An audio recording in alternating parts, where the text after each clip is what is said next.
साहित्यकार रमेश मठपति ने कहा कि भूखों को खाना खिलाने के लिए बीदर के लिंगायत महामठ ने पूज्य श्री एमएनपी डॉक्टर अक्का अन्नपूर्णा ताई की याद में 24/5/2025 को अन्नपूर्णा योजना शुरू की थी। मीडिया से बातचीत के दौरान उन्होंने कहा कि यह यादगार है कि बीदर न्यू सेंचुरी सोसाइटी के रोटरी क्लब ने शरण शिव कुमार पखला की अध्यक्षता में एक इलेक्ट्रिक गाड़ी देकर इस प्रोजेक्ट को लागू करने के लिए हाथ मिलाया था। सरकारी अस्पतालों और कई जगहों पर जहां खाने की जरूरत होती है वहां लगातार प्रसाद बांटने का पुण्य श्रीमठ और रोटरी सोसाइटी की वजह से की जा रही है। उन्होंने आगे कहा कि हर दिन सैकड़ों लोगों को प्रसाद बांटा जा रहा है। अन्नदेव से बढ़कर कोई भगवान नहीं है।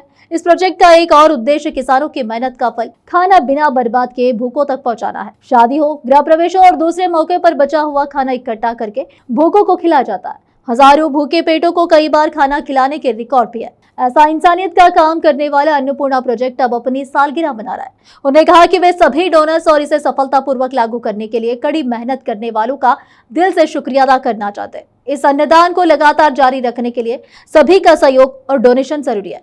जन्मदिन, शादी, सालाना त्योहार और सीनियर सिटीजन्स की याद जैसे मौकों पर आप rotary food on wheels Annapurna project को डोनेशन देकर जश्न को यादगार बना सकते हैं।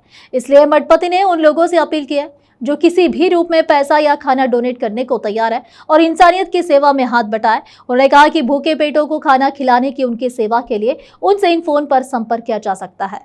9449139001, 9449647281, 7795309521, 9741996038, 9482123282, 8197494560। इन नंबर पर आप संपर्क कर सकते हैं।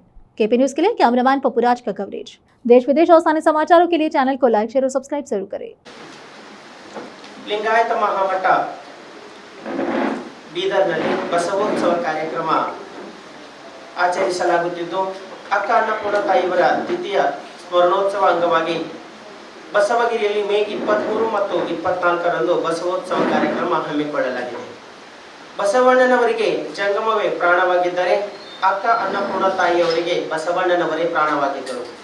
ಹೀಗಾಗಿ ಅವರು ಬಸವಣ್ಣನವರ ತತ್ವ ಹಾಗೂ ವಚನ ಸಾಹಿತ್ಯದ ಪ್ರಚಾರ ಮತ್ತು ಪ್ರಸಾರಕ್ಕೆ ತಮ್ಮ ಬದುಕನ್ನು ಸಮರ್ಪಿಸಿಕೊಂಡಿದ್ದರು। ಕಾರಣ ಅಕ್ಕ ಅವರ ಸ್ಮರಣೋತ್ಸವವನ್ನು ಬಸವೋತ್ಸವವಾಗಿ ಆಚರಿಸಲಾಗುತ್ತಿದೆ।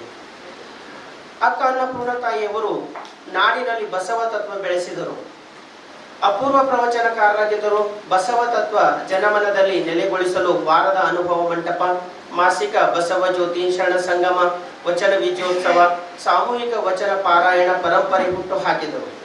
ಬಸವಾದಿ ಶರಣರ ಮಾನವೀಯ ಮೌಲ್ಯಗಳನ್ನು ಬಿತ್ತಿ ಬೆಳೆಯಲು ಬಸವ ಸೇವಾ ಪ್ರತಿಷ್ಠಾನ, ಲಿಂಗಾಯತ ಮಹಾಮಠ, ನೀಲಮ್ಮನ ಬೆಳಗ, ಲಿಂಗಾಯತ ಸೇವಾದಳ ಸಂಸ್ಥೆಗಳನ್ನು ಕಟ್ಟಿದರು। ಬಸವಗಿರಿಯಲ್ಲಿ ಗುರುವಚನ ಪರುಷಕಟ್ಟೆ ಸ್ಥಾಪಿಸಿದರು। 4 ದಶಕಗಳವರೆಗೆ ಬಸವ ತತ್ವ ಪ್ರಸಾರಕ್ಕೆ ಬಿಡುವಿಲ್ಲದೆ ಪರಿಶ್ರಮಿಸಿದ 21ನೇ ಶತಮಾನದ ಅಧ್ಯಾತ್ಮ ಲೋಕದ ಮರೆಯಲಾಗದ ಮಾಣಿಕ್ಯವಾಗಿದ್ದರು। ಅವರ ತತ್ವ ಆದರ್ಶಗಳನ್ನು ಎಲ್ಲರೂ ಪಾಲಿಸಬೇಕಾಗಿದೆ। ಬಸವ ತತ್ವ ಬೆಳೆಯಬೇಕಾಗಿದೆ। ಅಂತಹ ಬಸವೋತ್ಸವ ಅಂಗವಾಗಿ 3 ತಿಂಗಳಲ್ಲಿ ಜಿಲ್ಲೆಯ 106 ಹಳ್ಳಿಗಳಲ್ಲಿ ಬಸವ ತತ್ವ ಪ್ರಚಾರ ಕೈಯಲಾಗಿದೆ। ಬಸವೋತ್ಸವದಲ್ಲಿ ಬೀದರ್ನ ನೆರೆಯ ಜಿಲ್ಲೆಗಳಾದ ಹಾಗೂ ನೆರೆ ರಾಜ್ಯಗಳಿಂದ ಬಸವ ಭಕ್ತರು ಹೆಚ್ಚಿನ ಸಂಖ್ಯೆಯಲ್ಲಿ ಪಾಲ್ಗೊಳ್ಳಲಿದ್ದಾರೆ। ಅಕ್ಕ ಅನ್ನಪೂರ್ಣ ತಾಯಿಯವರಿಗೆ ಗೌರವ ಸಮರ್ಪಿಸಲಿದ್ದಾರೆ। 23ರಂದು ಬೆಳಿಗ್ಗೆ 10 ಗಂಟೆಗೆ ನಡೆಯುವ ಸಮಾರಂಭದಲ್ಲಿ ರಾಷ್ಟ್ರೀಯ ಬಸವ ದಳದ ಜಿಲ್ಲಾ ಘಟಕದ ಅಧ್ಯಕ್ಷ ಸೋಮಶೇಖರ್ ಪಾಟೀಲ್ ಗಾದ್ಗಿಯವರು ಬಸವೋತ್ಸವ ಕಾರ್ಯಕ್ರಮವನ್ನು ಉದ್ಘಾಟಿಸಲಿದ್ದಾರೆ। ಹಾರ್ಕೂಡಿನ ಪರಮ ಪೂಜ್ಯರಾಗಿರ್ತಕ್ಕಂಥ ಚನ್ನವೀರ್ ಶಿವಾಚಾರ್ಯರು ಸಾನ್ನಿಧ್ಯ ವಹಿಸಲಿದ್ದಾರೆ। ಗುರುಲಿಂಗ ಪೆದ್ದಿ ಮಠದ ಪಂಚಾಕ್ಷರಿ ಸ್ವಾಮಿಗಳು, ಕಲಬುರಗಿಯ ಅಕ್ಕ ಮಹಾದೇವಿ ಆಶ್ರಮದ ಮಾತೋಶ್ರೀ ಪ್ರಭುಶ್ರೀ ತಾಯಿಯವರು ಹಾಗೂ ಈ ಕಾರ್ಯಕ್ರಮದ ಅಧ್ಯಕ್ಷತೆಯನ್ನು ಬಸವ ಸೇವಾ ಪ್ರತಿಷ್ಠಾನದ ಅಧ್ಯಕ್ಷರಾಗಿರ್ತಕ್ಕಂಥ ರಾಜಶೇಖರ್ ಎಂಗಂಚಿ ಅವರು ಕಾರ್ಯಕ್ರಮದ ಅಧ್ಯಕ್ಷತೆಯನ್ನು ವಹಿಸಲಿದ್ದಾರೆ।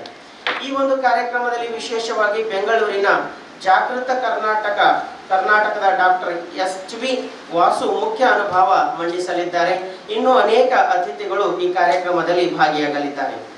ಅದೇ ದಿನ ಬೆಳಿಗ್ಗೆ ಸಹಕಾರಿಗಳಾಗಿ ಈಗಾಗಲೇ ಇಲ್ಲಿರ್ತಕ್ಕಂಥ ಅನೇಕ ಶರಣರು ತನು ಮನ ಧನದಿಂದ ಪರಿಶ್ರಮವನ್ನು ವಹಿಸಿ ಕಾರ್ಯಕ್ರಮ ಯಶಸ್ವಿಗೊಳಿಸಬೇಕು ಅಂತ ತಮ್ಮ ಇಡೀ ಸಮಯವನ್ನೇ ಮೀಸಲಿಟ್ಟು ಸುಮಾರು 3-4 ತಿಂಗಳಿಂದ ಕಾರ್ಯಕ್ರಮದ ಪ್ರಸಾರಕ್ಕಾಗಿ ಕಾರ್ಯಕ್ರಮವನ್ನು ವ್ಯವಸ್ಥಿತವಾಗಿ ಮಾಡಬೇಕಂತ ತಮ್ಮನ್ನು ತಾವು ತೊಡಗಿಸಿಕೊಂಡು ದುಡಿತಾ ಇದ್ದಾರೆ.